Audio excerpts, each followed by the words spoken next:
Let's go. We talking about depth. We talking about depth. We talking about the Lions' depth. Yes. So you're worried about depth? Shout out Shane Gillis. Are you guys Let's worried go. at all? Like some of the positions that we are confident in with the starters, when I was looking through the roster and really thinking about it, I don't know. I started to get like slightly concerned. I'm not concerned about Penei Sewell getting injured, but like anybody can get injured. And you look at the number 2 tackles, number 2 quarterbacks, number 2, or the safeties, the wide receivers down the list. But if Jared Goff goes down, how confident are we in Hendon Hooker as your number 2, Sudfeld as your number 3? Do they need to go out and get another quarterback? If Taylor Decker or Penei Sewell go down, literally your backup tackles are Gio Manu, who I've talked about saying probably won't touch the field for at least a year, if not 2. Yeah. We got Dan Skipper and Connor Galvin. Those are your true tackles. Yeah. I don't know about that. Here's the That's a fair question. Well, that's the thing. Here's the reality of an NFL team. If you go through injuries, if you suffer a season where, I don't know, let's just say your tackle goes down, your receiver goes down, your DT goes down, again, knock on wood, you are not going to be the same. Depth, especially at the offensive line position, is kind of a fantasy because not a whole lot of teams have it. Not a whole lot of teams have guys that are ready to step in at any position and just keep the line moving. However, that being said, if there was any position that I'm kind of concerned about, which is ironic because it's their best position, it's the O-line depth, that's for sure. I mean, you saw it to some extent last season. I've always been on record saying that I don't value Jonah Jackson as much as others. People act like, oh my God, when Jonah Jackson wasn't in there, the whole offensive line fell apart. Their running game wasn't the same. Well, one of the reasons they weren't the same is because Colby Sorsdal was getting meaningful snaps. Yeah. Coyote Iosika, who was better than Colby Sorsdale, was getting meaningful snaps. There's a big drop-off. You don't want Dan Skipper starting games, with all due respect to him. You don't want Manu starting games this season. Maybe Christian Mahogany is somebody I can get behind as somebody who's exciting, but you also have listed as their backup center. Are you guys ready for a Duke Clemens breakout season? Oh.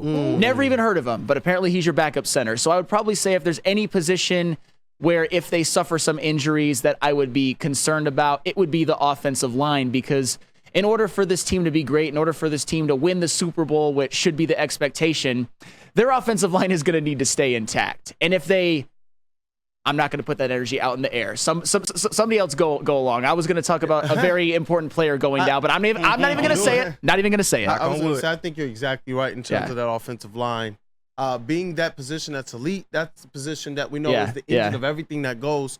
So I'm not going to say that. I'm not going to just regurgitate everything you did. Yeah. But I do, when you look at the role that the wide receivers played in the playoffs, both good, bad, and the ugly in that San Francisco 49ers game, we talk about how big it was that Josh Reynolds didn't catch that. We know that Amon-Ra even dropped the pass too, but I trust Amon-Ra St. Brown. Yeah. But when you look at those kind of the depth wide receivers playing a vital role throughout the entirety of the season, I do just a little bit have a little bit of concern, or maybe just not concern, but I do wonder just a little bit who these wide receivers are going to be after you get beyond Amon-Ra St. Brown. Because as of last year, a lot of them still are unproven as it relates to the types of target and the workload that they're going to have this season. So it's interesting. It's real interesting. And these are wide receivers when you talk about Amon-Ra, when you talk about Jamison Williams and DPJ, that we're saying, hey, we hope these guys can go out there and gain some type of chemistry with Jared Goff in this one off season that they have Super Bowl expectations in. And so when the pressure starts to turn up, I do wonder just a little bit, what is the wide receiver depth? What is it going to be like behind Amon-Ra St. Brown? And it makes me really happy that Khalif Raymond is actually still on the roster. Yeah, I think Khalif Raymond is somebody that I'm personally not worried about. You kind of know what you're going to get with him. If he's your number 4 wide receiver, you're doing backflips. But yeah, DPJ, as I've said many, many times, he had the worst season of his career last year. You can excuse that a little bit for coming to a team and not having an offseason with them. But this is a show-it year for Donovan Peoples-Jones. His contract proves that. Yeah, show us. Jamison Williams, the same thing. He hasn't produced like how he gets talked about yet. Could he this season? Sure. But it's a show us. And then when you look at other guys like Antoine Greens or Traquan Smith, you hope that they don't have to be big contributors. But if Amon-Ra goes down or if somebody goes down, you just never know. That's why I said if your star players go down, if some of your more important pieces go down, you're going to have some setbacks. You just are, KG. And true. And, since we talking about show us, this is Broder's guy, Antoine Green. I keep hearing his name. I keep hearing all these great things about him. What should we expect from Antoine Green in case one of those wide receivers go down? I don't know. I don't know. He was a 7th round pick. And I don't want to... And I know it's Brad Holmes, I know it's the Lions, and they found a lot of diamonds in the rough, but it's more likely that he doesn't work out than that he does. I'm not in the business of basically putting every single pick as like, oh my God, Antoine Green. Like you see some accounts on Twitter where it's just like, oh, Antoine Green breakout season. He's got the size. He's got everything. I keep hearing his name. And I'm just kind of like, I hope it doesn't get to him. But the reality is that you let Josh Reynolds walk and you didn't replace him. And I'm not saying you should have replaced him, but if there's an injury, you might have to rely on an Antoine Green or, like I said, a Traquan Smith, for example. But I don't think they necessarily do when you look at all the cap space that they have preserved post June 1st. I think that's a big reason for it, just in case one of these players goes down. I don't have as much doubt as to who will play the position, because I'm sure they can go out and get somebody via trade or maybe a free agent signing or somebody that's disgruntled. So, we'll see. But I think that's why they kept so much money this year. Yeah, I could see them, if they were going to address the wide receiver position, it would probably be before the season starts. We saw how long it takes some guys to get ingrained in this offense, to build the trust with Jared Goff, and in the Ben Johnson offense, gain trust from Ben Johnson. I think more at the trade deadline, if you're going to wait to go after a certain player or a certain position, it'd probably be like an edge rusher, where I don't want to say it's not as complicated to come in and play edge rusher, but you can bring in a stud to come in and say, go get the quarterback, on 3rd down. Like it's a little bit simpler than, having to know the route tree and your timing with Goff and the other wide receivers. I'm not worried about the wide receiver room at all. Like, Amon-Ra may be your only elite guy, but I think the next 5 guys are very, very good with potential to be even better, with potential to be great.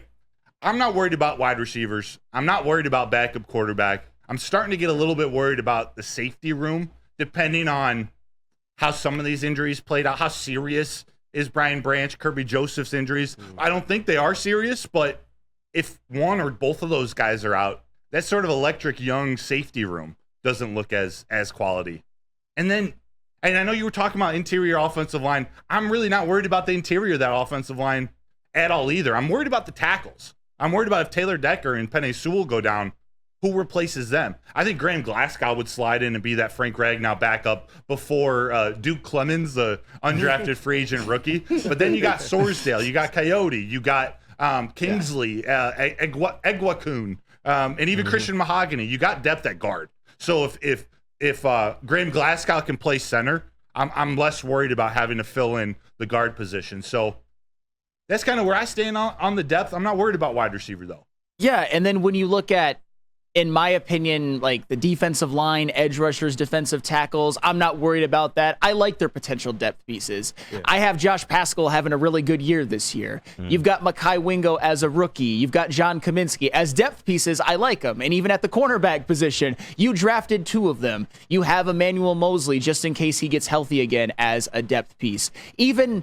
and I don't want to mention his name too loud, even like a Kindle Vildor. If he's like your 4th or 5th corner, that's not the worst thing in the world. No. It's not. He played some good football last year. Not a ton, but some. He wasn't the worst thing ever, although he's always going to be remembered for the ball off the face mask. Yeah. He's never going to live that down the rest of his life, unfortunately. I was going to say, people have not heard Kindle Vildor's name as well as Josh Reynolds. Weren't you kind of high on Kindle Vildor? Man, I said that he was going to be a guy that they re-signed, and yeah. He was. He's here. He's here.